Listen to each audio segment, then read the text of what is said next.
Hi, I'm Alistair Shipley. Driven by the beliefs that everyone has something special to offer, I created Not So Average, the podcast that proves that you don't need to be in the top 1% to be truly extraordinary. Each episode spotlights everyday people from your community, the very individuals you might pass on the street.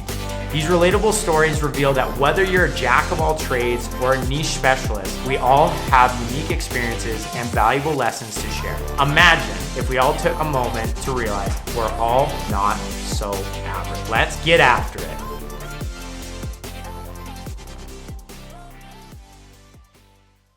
Welcome back to another episode of Not So Average.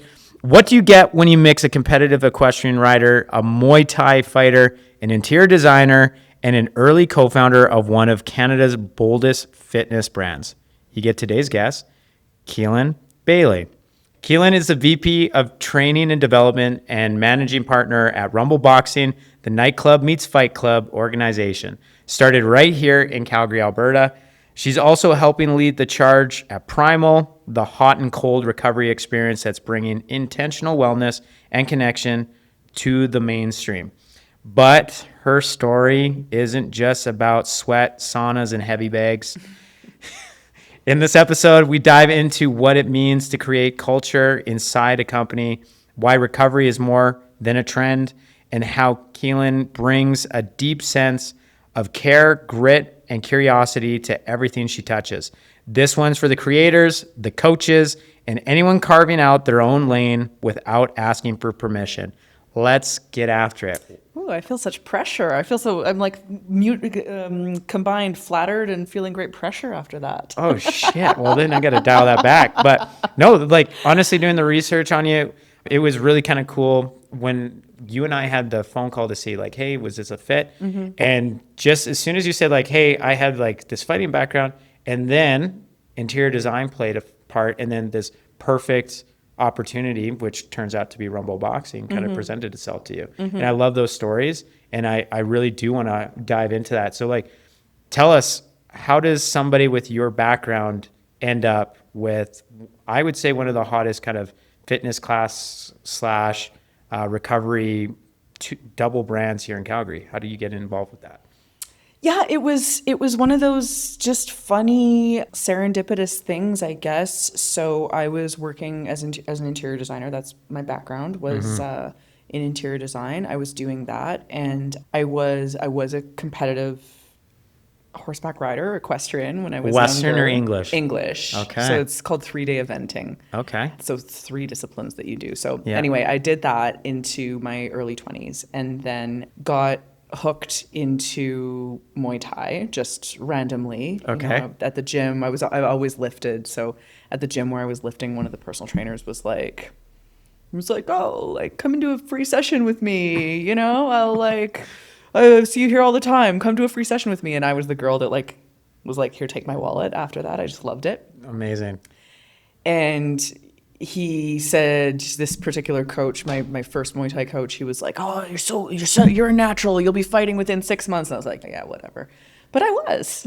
Okay. I just loved the intensity of it. And I had kind of tapered, I'd burned out a little bit on the riding at the time. Because, you get to a certain level, as with anything, when you're... What were you showing at? Like, I'm assuming you said 3 disciplines? Yes. Oh, this is a great intervention. Okay, we're mixing up the podcast today, and we are making it more of a happy hour. So, fun thing about this, I had been off drinking for a full calendar year. And I hope this didn't break the ice just now. No. That ended about like 4 weeks ago. But that all said, you were talking about your experience with kickboxing. You're kind of just phasing out of the equestrian. Right. Yeah. So I was at the point with my riding where it was kind of, you have to make a decision. Because it's expensive, it's time consuming, all those kinds of things. So it's like, okay, make a decision. Are you going to make this into something and kind of go to the, compete in the States, do that thing? Are you going to do that or not? Yeah. And I was just burnt out. So I decided it was time for something new. Started doing Muay Thai. This particular coach that pulled me off the gym floor at, I don't remember, it wasn't Good Life. It was one of the other ones that's not around anymore. It doesn't matter. Anyway, he pulled me off the gym floor and I just fell in love with it. I just loved the intensity. I loved the training. Started working towards fighting, and that became my life. That was just, I was still working as a designer, but this was my life. And then I met my partner at the time through that community. And he worked in fitness, and I just started to I've always just been ambitious. Okay. I just am. I'm Type intense. Type A? I would say no. Someone else asked me that recently, and I was like, I think a lot of my staff would describe me as type A. Okay. Competitive without the type A. I'm one of those people who maybe everybody's like this, I don't know, but I only have so much mental capacity. So Fair. My mental capacity for being type A and for being organized and for being on top of things is 100% focused at work. And then I feel like my personal life, I'm like, oh my God. So Tequila. I don't know. But I wouldn't say type A, but I am just very intense. Okay. So I liked that about fighting. I liked the intensity of that. And I think and with the intensity comes a high degree of ambition. And so I was just, as a designer, again, I was working at a great firm, and I had an amazing mentor, and things were really, really good. But it was very clear to me that I wasn't going to be one of those top whatever designers in the city. You're not going to be a coffee book? I'm not going to be Landon Holt. I'm just not. Landon was 2 years ahead of me at design school. So I'm not going to be him. I don't have that level of talent. Some of my girlfriends that were in design school with me, same thing. It's like, I'm not you. I love it. I love the creativity. Well, there's a level of obsession that has to come with it to go to the next level. And I didn't feel the obsession with the creative side of things. Okay. I didn't feel that obsession with that. And I was more interested in growing something myself. I felt stuck. I was starting to feel burnt out a bit. So I was getting really passionate about fitness, and my partner at the time was working in fitness, and I was like, okay, well, maybe we can do something. Maybe we can do this together. So I started working with him on his business, and we had a plan for something we were going to do together, and some, business plan, all that stuff. We were working on that. And then one of my best friends from design school was connected with our CEO. Okay. Through, an acquaintance. We were talking earlier about friends, acquaintances, whatever. Yep. So she was connected to our CEO to do the design for Rumble 17th Ave. Amazing. And it was just 6 degrees of separation. And so this friend, then our CEO, Cece, she now had the business plan, the financing, the lease, the designer, and she needed the technical experts to actually create the product. So my girlfriend connected me with Cece, thinking about my partner, because he was the martial arts, fitness, whatever. Yeah. So I was the middleman. Okay. And I sort of brokered the deal. You're like, hey, but I'm interested in this too. I remember coming back from that first coffee. She and I met for a coffee in Marteloup, and I sat down with her, and she's a very intense person. And we sat down, and I remember coming home and being like, I don't know where this boat's going, but we got to get on. Amazing. So we just jumped on. We jumped on, and we started. That was back in February of 2016 that we met, and we started working on the concept. She and I just clicked. She liked my partner. We started brainstorming how we were going to make this thing come to life. She had a vision. The thing that Cece is so talented with is the vision. And, the brand, the vision for the brand, that's always her. And then my job has become making that vision come to life. So an important thing in every company is kind of that partnership with the initial founders and the early stage employees and stuff. What do you think really bonded you two together, you and Cece? I think at this point we've been through it. Okay. We've been through it. We've been business partners for 9 years now. Yeah. So, 9.5, because I was telling you off camera earlier, we had the 9-year anniversary for Rumble back on November 5th. So it's the 13th today. You beat the statistic. It's like 90% fail after 5 years. Yep, absolutely. So you're So we killing beat it. the statistic, and then she and I started our business relationship around, February of 2016. So we're coming up on 10 years of being partners. And the pandemic and personal stuff and change and, all the things, everything that you can imagine within a partnership, death, marriage, divorce, everything has happened within our partnership. And so you just build trust over time. And I think when we first met, for me, the thing that really hooked me was the vision and the intensity. Yeah. And it was like, oh my God, somebody who is more intense than me. Oh, so she matched you and then some. Yeah. That's And I loved that. Okay. Like I wanted that. Was like, okay, let's go. And so we just jumped in and started working on the product, started collaborating on what that product was going to be. How were we going to make her vision for the boxing product come to life? What was the team going to look like? We started recruiting the team, working on all that stuff. And in those early stages, my role wasn't abundantly clear, I wouldn't say. I was just kind Do of... you find that naturally? I find that naturally happens in startups though. Like you wear a lot of hats. Yeah. And then everybody still do. comes to you. And it also speaks to the type of person within the organization that you are too, of the ability to wear multiple hats versus some people get phased out really quickly. I spoke at the university or Mount Royal University yesterday, and one of the points that I had to make was that there's different people for different stages of a business, which also once again speaks to your adaptiveness because you've come through. You're no longer one location. You're now doing a franchise model. There's different hats to be worn, and you seem to be wearing all of them and then some now. So I call myself the department of whatever needs doing. Whatever needs doing. It's a good business card too. Department of whatever needs doing. I've got this long title, whatever. Like at the end of the day, I'm the department of whatever needs doing. Yeah. You want to see the success of the business. Yeah. You just bought into that point and you just figure it out. I'll figure it out. And Have that's you just always been, had that mentality? Yeah, I think so. Just figure it out. Yeah. Yeah.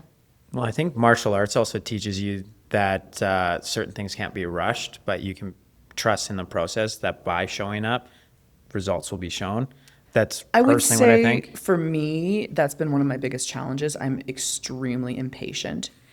So that's been hard. I feel like now at a decade of experience, I would say I did not learn that from martial arts. I learned that from Rumble. Okay. I learned that from business. I learned that from my team. Okay. I learned that from failing. Yeah. I did not learn that from martial arts. What has been one of the best takeaways from your experience with martial arts that you've now placed into maybe your business, how you manage, maybe even just how you I think build? Yeah, I think it's the intensity is definitely something that, again, it's a good thing and a bad thing. It's something that that laser focus. I think, again, I said this to somebody the other night, and it's maybe not a great thing. I don't know, but you asked me earlier if I was competitive, and I am competitive, but I'm competitive when I feel like there's a fighting chance that I will win. Okay. I'm not just competitive for the sake of being competitive. But if I was going in for a fight, if I was fighting, it's like, okay, this feels like I can do this. This is the right level, the right size, the right whatever. Okay, I'm going to give 150% to making sure that if I don't win, I did 150%. Okay. And then, okay, that's fine. But I'm going into that knowing that, okay, it's reasonable. It's a calculated risk, but I'm going to give 150%. So win or lose, if you know that you gave 150%, are you still satisfied? Yeah, I would say at this big age, yes. Yeah. 10 years ago, no. Okay. Yeah. But now I'm like, okay. And I also recognize, I think that wins are different. Yeah. And that's something I think, if I think about myself when I was, 20, we started this business when I was 27. And when I was fighting, I was like 23, 24, 25. And now it's interesting seeing those versions of yourself. You probably do this too. You see those versions of yourself. You're like, oh, I recognize you, that in your staff and in the people around you. And I have so much more patience and so much more appreciation for like, okay, yeah, maybe we didn't knock our sales target out of the park, but you know what? 80% is not bad. Yeah. And look at these wins. Okay, look what you did with this version of your team. 3 months ago, this was the thorn in your side, and look, you moved the needle on it. Like, it's such a win. But it took me 10 years to get that. At least you got there. There's a lot of people that will never get there. Could be. That's some big stuff. What's been one of your big wins this year, 2025? We're coming near the end. Getting Primal open was huge. Yep. Yeah. So you mentioned Primal earlier. So we brought the sauna and cold plunge. It's a social house is really the differentiating factor there. Minus the beer tap. Experienced it. Yeah. It's sober space, but it's a social house. Yeah. And that's such a success. I'm so proud of that product. I'm so proud of the branding. It markets itself. Like literally, literally markets itself. Your space is so aesthetically pleasing. Plus it's calming. Plus there's like a sense of community. People naturally go in there and they're publicly sharing it. And every person that sees it wants to go to it. Every time that I saw kind of a post, I remember even before the first time I went there, I knew of Primal and I was like, I have to go there. I have to find the time. Luckily, I found a social event that brought me there. And that's kind of why this happened was, hell, if I was in your shoes, I'd be super proud of that space. Yeah. And then the fact that you designed it too. Well, I didn't design it. I can't take credit for that. Okay. I did design the space. That's where like Landon came to mind because Landon in Way of Normal actually did the design for Primal. So I don't take credit for that. Fair. But the concept, design and the product, the concept, those kinds of things, our ownership team, our executive team for the space, we came up with that. It's a team effort to put that together. So Rumble has an electric mix of nightclub energy, athleticism, community care. What were you and the team trying to solve or create when you designed this experience? It was really about filling a niche in the market for a product that was fun and sexy, but had more meat to it than what I feel spin has. Okay. The thought process was, you can only get so far on the spin dial, right? I mean, some of the choreo that they're doing now, I'm not going to lie, like it's crazy. But boxing, we felt like boxing had more potential for skill development, for growth, and it was something different. Boxing was trending at the time. Yeah. There was a lot of stuff happening in the States that wasn't happening in Canada necessarily. Similar to contrast therapy, which is on Primal right now. Contrast therapy is trending. Yep. But it's not everywhere yet. Yep. It's coming, but it's not, in my opinion, there aren't very many really well done versions of that product. And the same thing with our boxing product. We really were planning or aiming to make boxing for everybody. Yeah. Especially at the time, boxing was more my experience of boxing or kickboxing. It's the dirty gym. It's in the basement. It's the sweaty guys. Yep. It just smells like guards, hand wraps. The hair like this. And we wanted to make boxing something that could be cool, could be for the girls, could be for the people with big downtown jobs that don't want to come in with a black eye. We wanted to really make it accessible. I think you've done a really good job at that. Thank you. I think there was a side effect of what you've built too that I found really interesting. There's a level of confidence that comes from people that continuously go to your programs. I think I was mentioning to you, so single guy in Calgary. Yeah. There's a lot of girls that bring up, they ask for hobbies, right?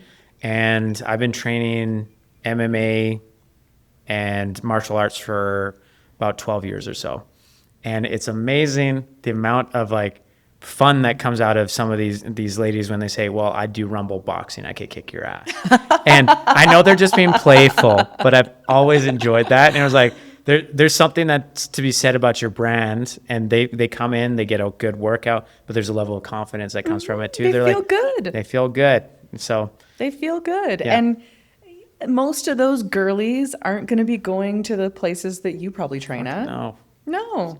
Yeah, ringworm's not cool. It's not cool. It's not sexy. No. Right? But it's pretty cool to see, like, you have people that they're getting basic skills.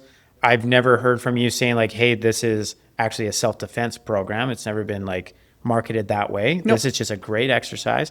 But, like, people's confidence is just, radiates. You should feel like a badass. Yeah. That's our brand promise. Badass fun. Badass fun. Badass fun. You should feel like a badass. Yeah. Well, you've been successful at that. The thing that I've really noticed about Rumble Boxing has been the fact that you guys have really built community. What do you think has led to that success for you guys? And maybe where do other competitors fall flat? You know, maybe it's a Calgary thing. Maybe it's just that our people care so much, but we really bring that hospitality notion to fitness. And I think something that right from the ground up, you know, when we started Rumble, we weren't the cool fitness kids in Calgary. Okay. There's that kind of clique, I think, in every city in every community of who the cool kids are. Okay. We were not them. Mm-hmm. We were nobodies. Nobody knew who we were. Sounds like you were scrappy though. We had the vision for it, and there was another brand that was opening at the same time that was the one brand that I mentioned earlier. They were the cool kids from kind of the spin and DJ community. They were well connected within the music industry, well connected within the spin community in Calgary. Okay. And we weren't. And then the other brand that was opening around the same time as us, they were really well connected within the boxing community. Okay. Big professional boxer as the main owner, and we were neither. But we were, as you said, we were scrappy, we were tenacious, we believed in our product, and our product was very specific. We were very detailed with our product. And we started with the product, and we didn't cut any corners on the product. And then when we actually opened the doors, we focused so hard on welcoming everybody, because the vibe from the competition was that you can't sit with us. You're an outsider. And our vibe was, you can sit with us. Please do. We would love it if you would sit with us. Please sit with us. Amazing. And that was just the space that we were coming up in Calgary. And we really believed as a founding team that the way to get people to come and stay is to be nice to them and to host them and to welcome them and make them feel like this is that third place that, you know, we don't really talk about anymore. That's the Starbucks research, right? Like back in the day, but Howard Schultz talked about it all the time. Yeah. We really believed in making people feel that way, whether they were connected, whether they were hot, whether they were rich, whatever. Doesn't matter. Regular person off the street. We just really set that as the foundation of welcoming, and we've taken that to every single other one of our locations. And it's interesting. I noticed this when I go into other brands, big brands in Toronto, in Calgary. I'm an objectively fit looking person. If I walk into a studio, I know what I'm doing. I know my way around a weight rack. I have yet to walk into a boutique studio other than my own that actually welcomes me. I've walked into other studios where they don't know who I am. These are studios in Toronto. Before we came to Toronto, nobody knows who I am. Walked into a particular business and they did one of these. I'm going to have to zoom in with the camera. So this isn't for audio. Yeah, exactly. That's not for audio. But you know, that's not how you treat a paying customer. No. It's not good for reoccurring businesses. It's not either. good for reoccurring business. It's great for your core clique of people that know each other and that are on the inside. It's not good for your business. We sell fucking sweat. We're in the business of hospitality. Yeah. Like, you're not there because a lot of people come to Rumble because they're intimidated by boxing. And our brand is sexy. Our brand is sleek. So a lot of times people come in and they're like, they're nervous. And we're counteracting that with our hospitality. And, Amazing. it's interesting when we opened in Yorkville in Toronto, and someone that I was speaking to before we opened there, we were at a dinner or whatever, and this person said, "Oh, so are you guys worried about coming into Toronto?" And I was like, "It's a new market, so of course we're worried. But like we're planning, we're doing our preparation, but what do you mean worried?" It's like, "You're not from here." Oh, And I said, that's your advantage. "You know what? We're going to show up in Yorkville, which is the snootiest neighborhood in Toronto, right? Like it is. It just is. That's the vibe. It is the center of the universe. It's the center of the universe, right?" Anyway, I was like, "You know what? We're going to show up there and we're going to bring our Western hospitality. And I think Toronto's going to be ready for us." Amazing. And they were. They were. I literally, in that studio, you come down the stairs to get in. We're in a basement. You come down the stairs, and you come down those stairs, and our staff are like, "Hi." Like, it is the literal welcome wagon. Perfect. And Toronto was ready for that. That store is going off. It's so busy. That's great. And they I love needed that. that. And they needed that space that's not pretentious. I think everybody wants to feel included and on the inside. Yeah. And you see that with restaurants. You see that obviously with your establishment. You see that with clothing brands, wherever people feel like this is my person, I will support them regardless of price increases and all that stuff. They're like, this is my team. These are my people. And I think you guys have done a really good job at that. One of my questions is like, how do you continue to balance that intensity and discipline with fun? Because obviously Rumble Boxing has that fun aspect. Everybody leaves with a big smile. They come in and they get greeted with a big smile. How do you kind of drive that intensity, discipline, but still have fun? We work hard, play hard. It's a cliche, but we do. We work hard, we play hard. And, sometimes that means that you're teaching an early class or working an early shift with a really bad hangover, but you just do what you gotta do. Yeah. Honestly, there's nothing better. And geez, my parents listen to this podcast too, but there's nothing better than training at like any level of martial arts after a hangover to cure the hangover. I still stand by it. Like it's imposed on you, somebody else's will, and I stand by it. I will do it for the rest of my life, training and sweating it out. Yeah, Nothing beats you it. gotta sweat it out. And I think as a team, the play hard is really important, and something that we have worked really hard on over the years is remembering that at the end of the day, especially in fitness is a really transient business for a lot of staff. Okay. A lot of people don't stay in fitness as their career. Okay. Or it's as Is a it a long-term stepping career. stone, or It they can just be a fall stepping out? stone. It can be something that they do for fun in addition to a day job. Okay. It's a way to build community for a lot of people. But your real fitness lifestyle people, you're not going to have a ton of those. Okay. Some Yeah. in your staff, but not all. Okay. So this is something that we learned as we started to scale. Because when we first opened our 17th Ave location, we were busting our asses, but we were having fun. Yeah. And I think you don't really realize that until we opened a second location, and opening that location was zero fun. Zero. And then when we got to the third location, we realized, okay, we need to laugh at ourselves a little. Yeah. Because if we have to laugh at ourselves a little, we have to just enjoy the ride a little bit, because it doesn't get easier. No. You get better at it, you get used to it, you increase your capacity, but it doesn't get easier. But you can change your mindset. And again, I think about some of the things that I've learned over the years from this last decade in the business is that, and my staff, if any of my team were listening, they'd be like, "Oh my God, KB, like my eyes don't roll back far enough." But it really is a mindset thing. Yeah. So many times when we run up against ourselves, or we run up against other people, or we run up against challenges in the business, is a mindset thing. You just need a reframe. You need a reframe. Yeah, A lot of times. I would say 9 times out of 10. I agree with that. A reframe is as good as a rest. So my business side is kind of kicked in because you mentioned in your industry, basically turnover is naturally just going to happen because it's not a forever home for people.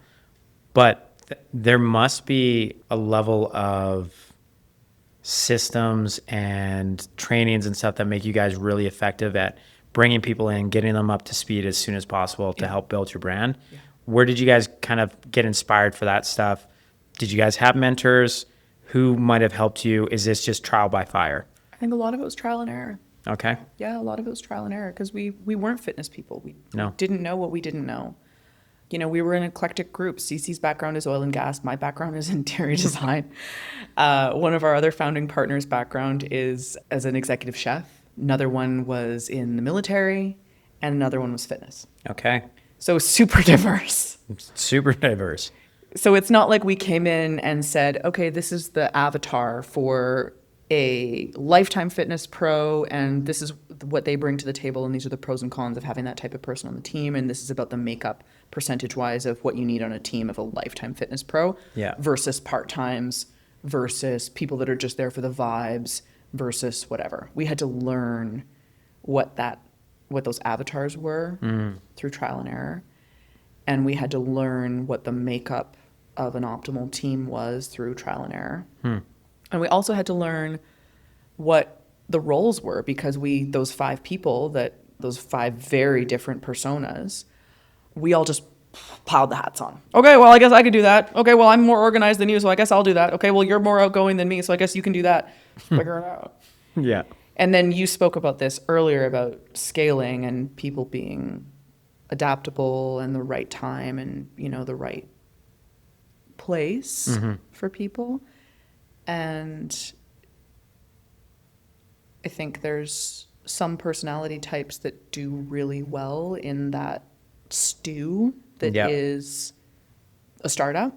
Yep. And then as you add structure, they phase themselves out or sometimes they adapt. start to phase themselves out because they maybe struggle with the structure, or they maybe, as you are less reactive, they maybe can't get ahead or plan ahead or stay ahead. But man, are they an A player when the shit hits the fan. So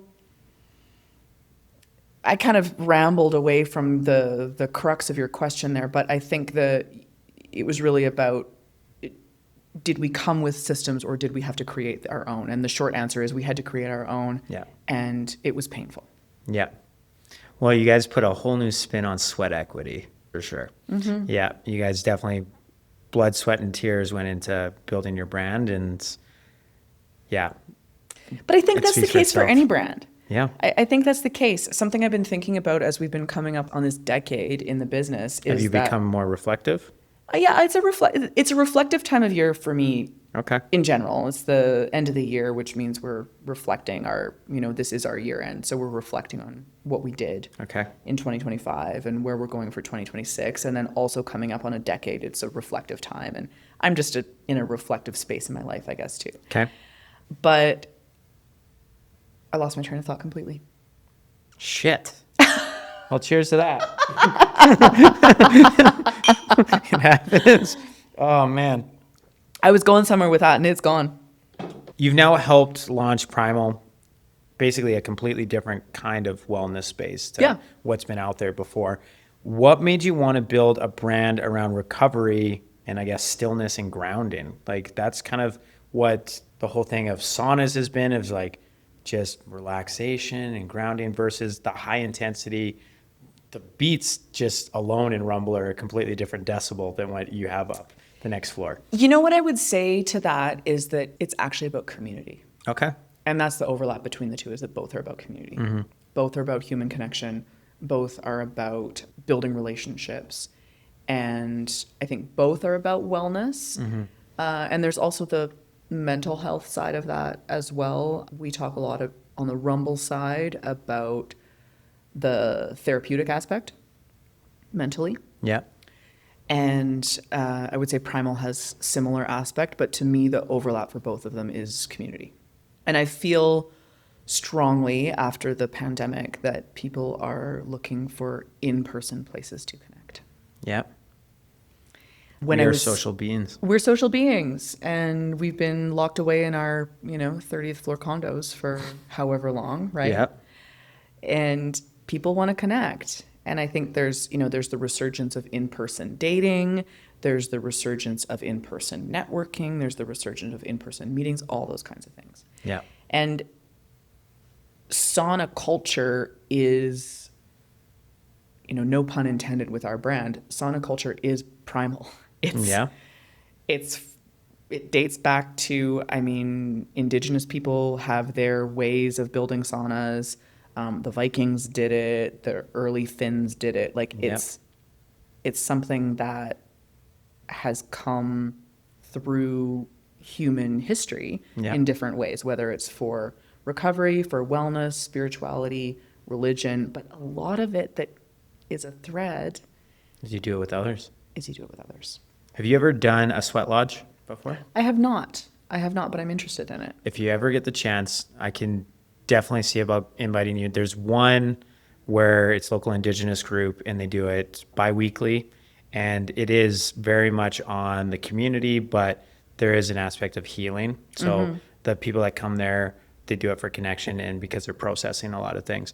And I had a friend, actually it probably would have been nearly exactly a year ago, that somebody brought me out there. Nice. And that you're in this lodge for, are you familiar with sweat lodges at all? Yeah.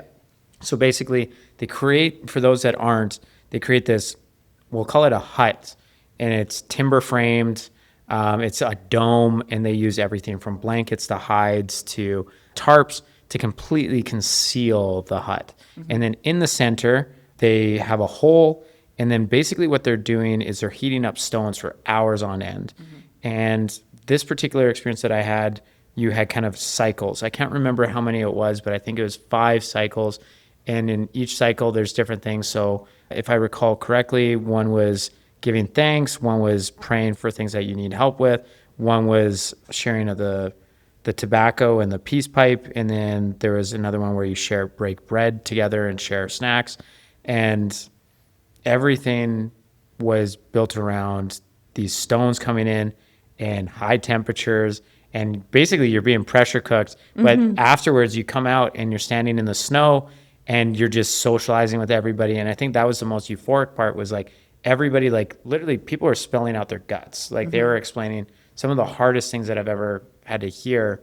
And they were the most positive people when you got outside of the hut, and you were just you gravitated towards each other. And so if you ever get the chance, check it out. So going back to what you said about primal, I strongly believe it. There's nothing better, in my opinion, than a room full of people that are hot and sweaty. And it's easy, right? It's so easy. simple.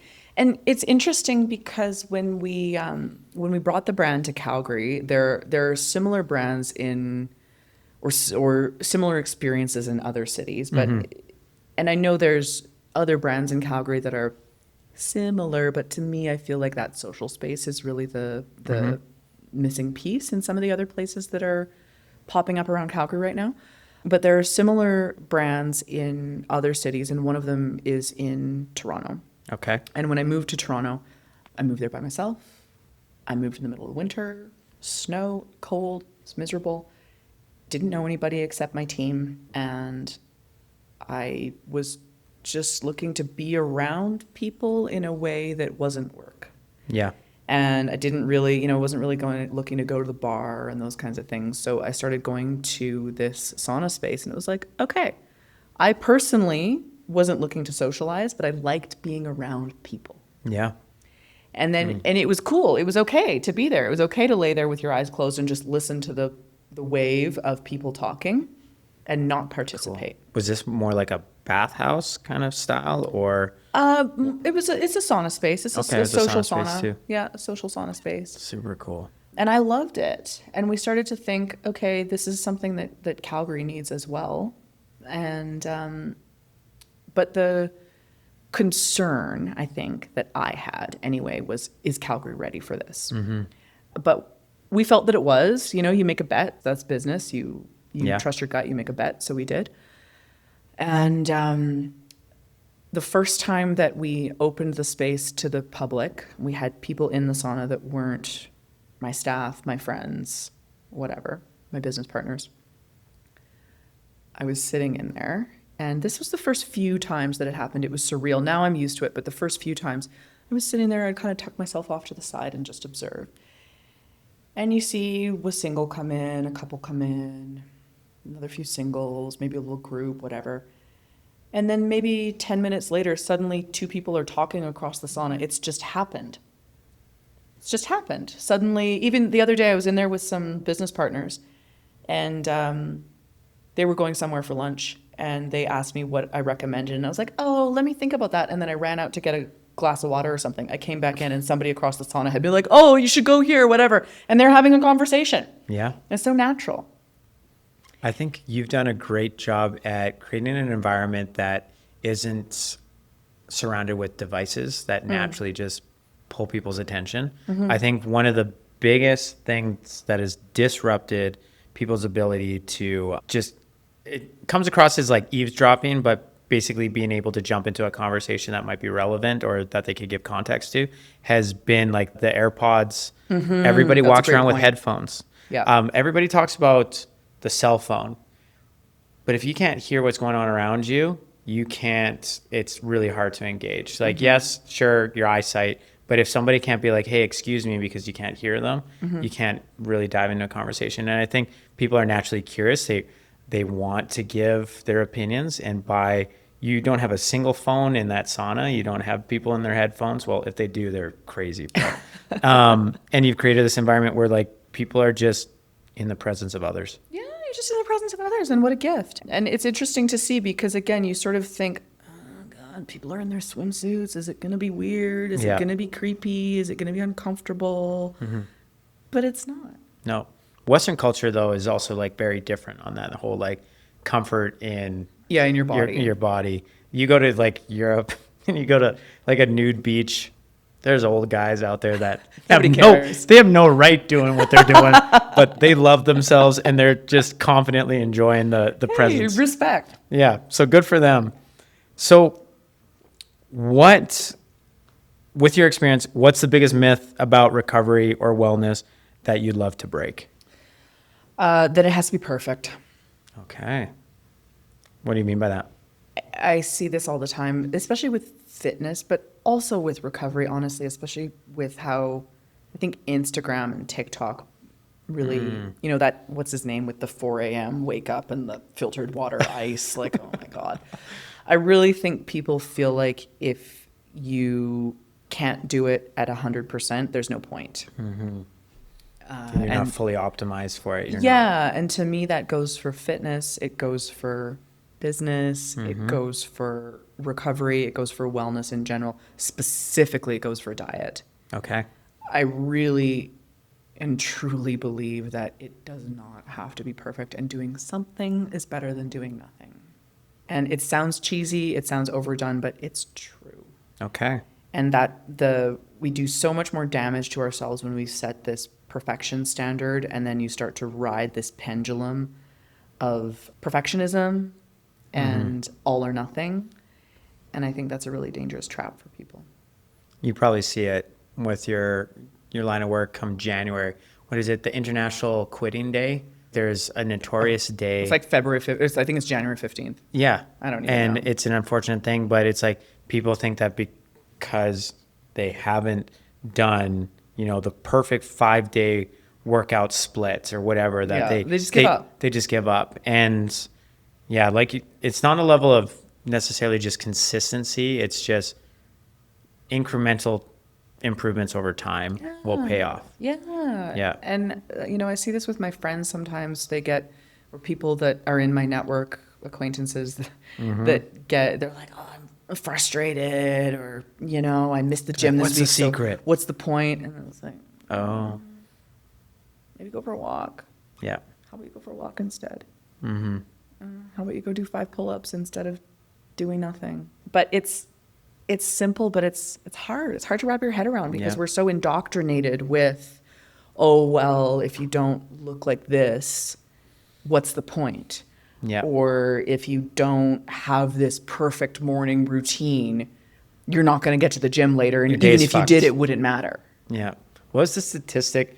This was all over social media. So this is bro science. I haven't checked it out. But it's like the majority of people believe that their day is fucked by like 8:30 in the Yeah. morning. Like your day hasn't even really started yet. So to be like, I didn't have the perfect routine, and then you're 3 hours into it, if you're lucky, maybe 2 hours, and you're saying that the next 18 or 15 are just completely a wash. Like it's terrible. Or that mentality of like, I overate at dinner, so the whole week is a write-off. So I might as well just binge for the rest of the week. Terrible. It's terrible. And I think it's a trap. It's a trap. Okay. I believe it's a trap. And I feel like the real cheat codes are so simple that people don't. They don't trust in it. They think it has to be more complicated. Yeah. But I also think that the other real, it's not a cheat code, it's just an uncomfortable fact that people don't like, is that it takes time. Well, we are in an instant economy right now. Yeah. And for me, I'm impatient, I'm ambitious, I'm competitive, I'm all of those things. So for me to sit here with you and be like, these are the cheat codes, is like, I have bled and sweated and cried to come to those truths, and they're truths for me. Yeah. But I had to really go through it Yeah. to get to the point where I can be like, yeah, it's the truth. The reason why often these truths are cliches is because they are so basic. They're so simple. Like I had this past year or so, I kind of changed a lot of perspectives, a lot of routines, a lot of things that I did on the usual. And the amount of times that I got to the point and being like, you know what? My grandmother was right. You know, like the simple thing of like, just get outside, go for a walk. Go for a walk. You're upset, go for a walk. Or have you eaten?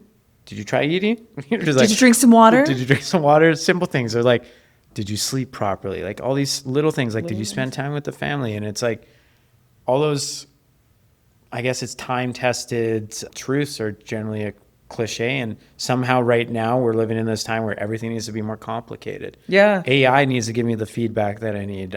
My grandmother to turn the can't. dial on your camera. Fuck me. So, guys, not technically advanced when it comes to cameras here. And I spent about 15 minutes trying to figure out why everything was a blur, and it had to do with a particular setting that AI couldn't find. Well, I wouldn't have been able to find it. It was, so yeah. kudos to you. Shout out to my friends that make this podcast possible. So, That's funny. so you're expanding across Canada. How do you maintain culture and values at scale, especially with franchising partners? Yeah, I think that's a challenge. Scaling is a challenge for any business. On the corporate side of things, I think it's the right people in the right place, and it's knowing what those avatars for the right people what the right people are.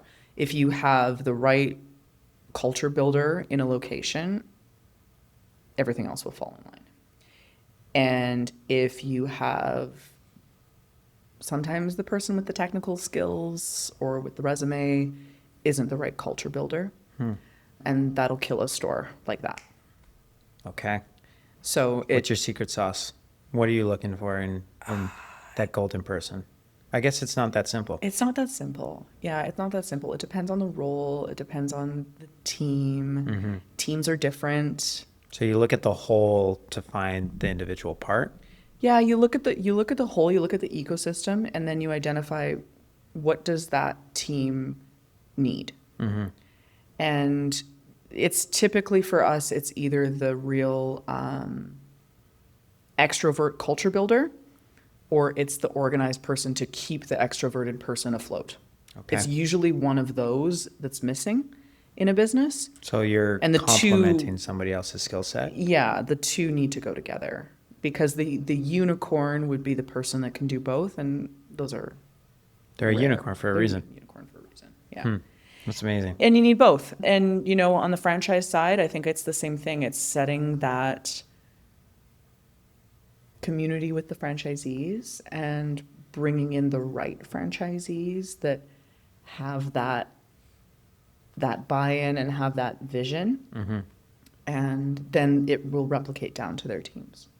It's November, so Mental Health Month. Yes. So fitness often becomes kind of a proxy for emotional regulation and confidence building, right? What's one story where you saw Rumble change someone's life or maybe even your own?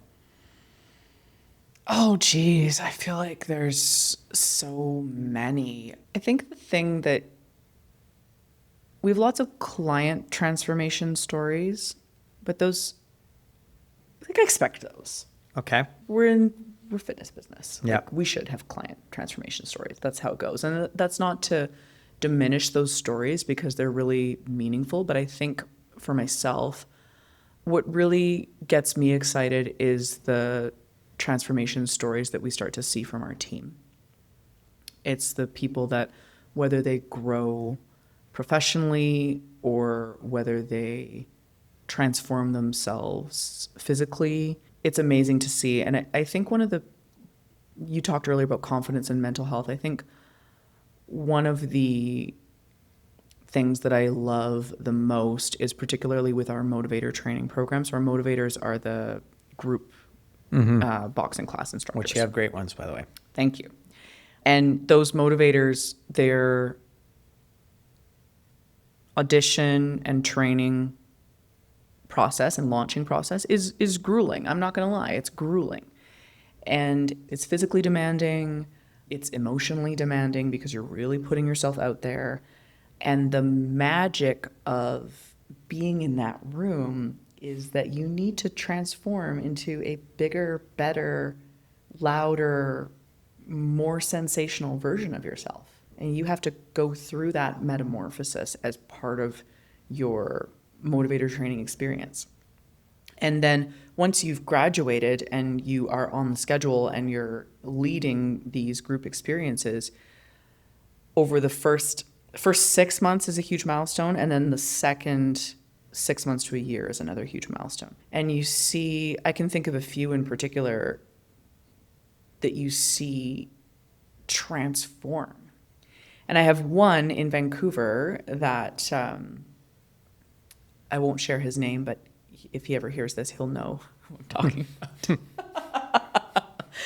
Because I had my like right-hand person for Vancouver who was recruiting and training the team, and she was bringing all these people in. And we had an audition, and we didn't have our location space yet. Okay. So this was in for Yaletown. So we were doing our auditions at one of our business partners' bar. And she had brought all these people in, and they're going through these really quick demos, and it's like, quick, yes or no. Do they have it? Yes or no, yes or no, yes or no. Sounds like a cheer squad tryout. Oh, very much so. Oh, yeah, it's intense. You got the moxie, you're in. Literally, right? And there are two in particular, but the one that I'm going to share the story about, I remember him coming in, and my right hand in the recruiting, she kind of said to me quietly, she's like, this is this girl that he's coming in with. I think she's a really good candidate. This guy, he's a roommate. She asked if he could come. I don't know. And he walked in the door, and we were all like, jaws dropped. Like, holy shit, this guy's got it. But his confidence wasn't there. Oh, crazy. He just had so much personality and so much to give, but he was like, he didn't have the confidence that this is who I am and this is how I'm going to show up. And it took him some time, but now he's our master educator for the Vancouver region. He oversees all of the motivators, all the group fitness, all of the quality control. Jeez. And he is an icon. He's an icon. He embodies pinnacle. the brand. He embodies the brand. He's the pinnacle of product delivery, personality, confidence. And he's grown through from coming in as like, oh yeah, this is this girl's roommate. Like, I don't know about him. But he had it. Yeah. He just didn't know he had it. And now he does? And now he does. That's amazing. But he's still so humble and like an amazing person. And he's not the guy that's, whose head gets big through this experience. But so for me to see somebody like that come through, and then I'm yapping a lot about this, but I'm really passionate about it. My other side in Vancouver, So I have 3 people in this role across the country. So 1 in Vancouver, 1 in Calgary, 1 in Toronto. Okay. And they oversee the product quality accordingly within their region. The one in Toronto, she has a very similar story. She auditioned. She's like a little awkward, a little like I wasn't there in person. And the guy who was doing my recruiting for me out there, he was like, I don't know. I don't know if she's got it. I don't know. And I was like, I know she's got it. I know she's got it. And same thing, she has evolved, she has transformed, and the confidence, the delivery, the ability to deal with people, the ability to deal with difficult situations, and the ability to deliver the product she's only been with me we opened Yorkville in 2023, so she's only been with me for 2 years. And so, but I look at these two and I'm like, holy shit. Well, I hope they get the opportunity to hear this. Not selfish. I'll send it to them. Not they know selfishly. exactly who they are. I'll send it to them. It's amazing. But getting those little attaboys is also something that makes you want to fall on the sword for a brand at any point. So the fact that you're talking about them, I mean, I've said this to both of their faces. They'll feel good. They'll feel good. So one of the threads that is laced through this entire conversation has been community. What does community mean to you? It's such a cheesy word. I hate that word. Shit. But I use it and I believe in it and it matters to me and Yeah. it matters to our brand. I feel like it's probably one of those things like we spoke about earlier about consistency and moderation are also just so overused. I don't like the words, but I really believe in the philosophy. And I think community, like you just said, when people are bought in and they believe and they feel connected, that's where the magic happens. And to me, that's community. There's different levels of community, different types of community, but it matters within a team. It matters within the business. It matters on a larger scale. But I think the feeling of being part of something at the end of the day, that's really what it is for most of us. It's everything. If you peel back the layers, I think that's really what it is. Yeah. Knowing that people have your back is huge. It is really huge. It's huge. Or that there's somebody like you out there. Yeah. Makes you feel seen, right? Yeah. You want to feel connection. We talked about that a lot. So in case you haven't kind of seen other episodes, the reason why this podcast kind of initially started for me was to kind of rediscuss what does success look like for people. Because success isn't linear. It's very different depending on the person. So I often ask this question, and I wanted to ask you, what does success look like for you today? Success for me right now means that my people are good. And that's interesting because success, I think, when I first started in this, success was more about myself. Success was more about financial. Success was more about time. And we talked earlier about perspective. And I think getting older, being more mature, having more experience, whatever that looks like. Now I'm like, okay, these stories that I'm telling you about my people across the country and the growth that they'd had and the objective success that they've had, that's success for me. That means I did a good job. Isn't that amazing how things change? Yeah. That it's now less about you and it's more about others. Yeah. That's pretty cool. It is cool. And I'm not the person who is... Some people are so community-minded and community-driven from the get-go. And I'm not that person who has always been about community and I'm introverted. I like to be by myself. I don't typically like to be around people. I'm not that person. Yep. But at the end of the day, turns out I am. It's not a bad thing. It's not a bad thing at all. I'm proud of it. Good. If you were to go back to younger you, maybe even the equestrian rider, maybe even earlier than that, maybe the kickboxer, what is something that you would tell yourself that fuck me sideways? Not bad. Oh man. But so if you were to go back to a younger version of yourself, what would you tell them? That you'll be fine. You'll be okay. What's next? We've got a big year in 2026. We're working on a third brand. We're working on expanding Primal. Rumble's going to continue to expand. We got a lot of team growth ahead of us. Personally, I'm excited to be back in Calgary and setting roots back down in Calgary. And I feel like Calgary is a really good platform to grow and do other things as well. So lots to be excited about. Amazing. How can people show support for you? Where can they find you? You can find me on Instagram at Kealan B.